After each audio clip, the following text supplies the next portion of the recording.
Tampulan lagi ngayon ng mga host ng It's Showtime si Kim Chiu kapag present sa noontime show. Lagi kasing binibiro ni na Meme Vice si Kimi. Tulad na lang kamakailan, sinabihan siya ni Vice ng napakalambot.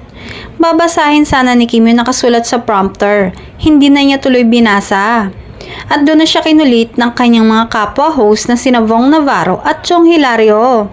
Sabi pa nga ni Vong, di ba nanonood siya ngayon? Si Paula Avellino, batiin mo.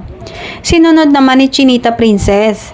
Komento ng mga netizen, iba ang ngiti ni Kim compare nung huling buwan ng nakaraang taon. Happy for Kimi.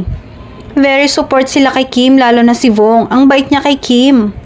Bet talaga nila si Paolo kay Kim. Welcome na welcome eh. Mabait naman daw kasi pero yung dating ex ay di talaga makapunta dyan sa Showtime kasi hindi nila gusto.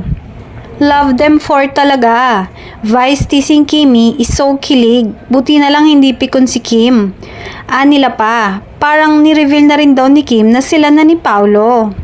Legit reveal na talaga ng Showtime co-host Kim Pao Lovebirds indeed. Sa totoo lang, sa mga naging leading man-umano ni Kim, ay sila ni Paolo ang may chemistry. Hindi naman na daw nakakagulat kung isang araw ay umamin na lamang ang dalawa sa kanilang relasyon.